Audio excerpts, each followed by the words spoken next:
David Pakman from The David Pakman Show did an interesting report here on artificial intelligence and the future of the economy. Let's watch. We have this general sense that many jobs are going to be replaced by machines in the next 15 or 20 years. There's a new report now from Forrester, which does research into this type of economic change that we're expecting. And it's much more specific.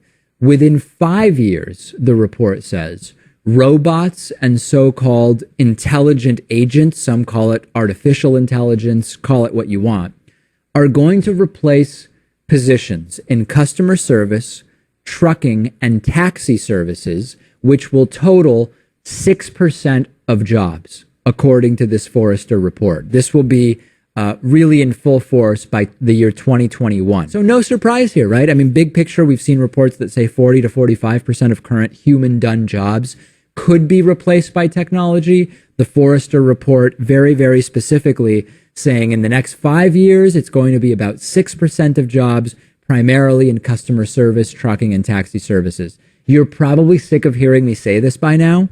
The only way that we're going to move past this in a positive manner as humans is if we rethink the relationship to work. Do we really need to be working 45 hours a week?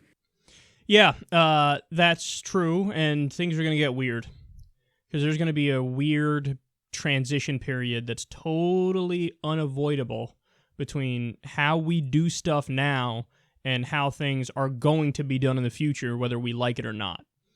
So as of right now, people have this conception of how life is in the Western world, and it varies the amount of hours you work, obviously, per country, and Western European countries work much less, but basically the idea is you wake up during the weekdays and you go to your job, and that's what you do.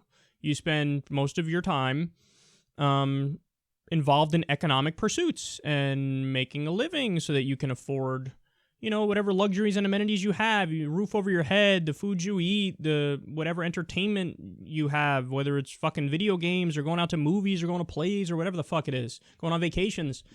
But just because we do it like that right now doesn't mean that it will be like that forever.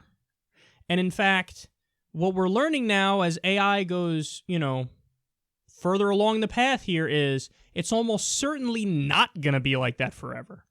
Because just as you had, for example, the fucking Morse code industry, which was replaced with the telephone, just as you had the horse and buggy that was replaced with the car, it's just untenable to hold on to this position that some of the jobs that we currently have in society are going to stay as they are.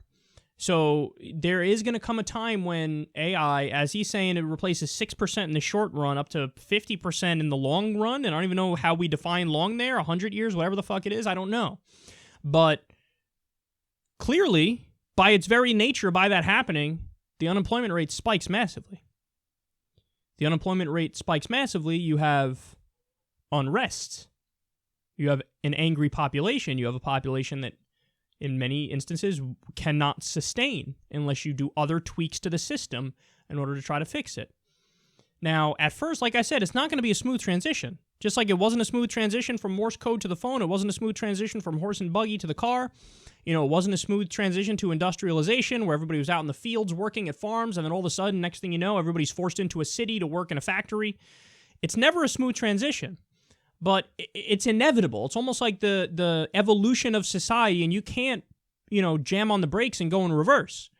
So if you're going to have AI take over transportation, if you're going to have AI take over customer service, if you're going to have AI take over all these different things, well, then we're faced with some really difficult questions. How do you structure society? How are you going to structure it? Because, as Stephen Hawking says, if we go the route that we're currently going, with massive income inequality and with elite control of world governments through campaign contributions. If you do that, you are sowing the seeds for disaster and sowing the seeds for unrest, and it's almost like we will be living in a sci-fi movie. Now, you don't have to go that way. You could also go the way of, like David's alluding to there, having more or less some sort of a system where you have your technology, your robot, your machines assigned to you. They do your work for you. They do all the economic output for you, and you just reap the benefits. So you have nothing but leisure time, and people are free, as a result of the technological revolution, to spend their time however they wish. I mean, that's possible. It is possible to basically, yes, redistribute wealth to fix this. But it ain't going to happen quickly if it happens at all. And it's also likely we just don't do that, and the greed and recklessness of the elite fuck over the whole thing and blow up the whole thing. And that's a scary thing to think about. Guys, people forget an amazing fact. I think it's 62 people have more wealth than the bottom 50% of the world.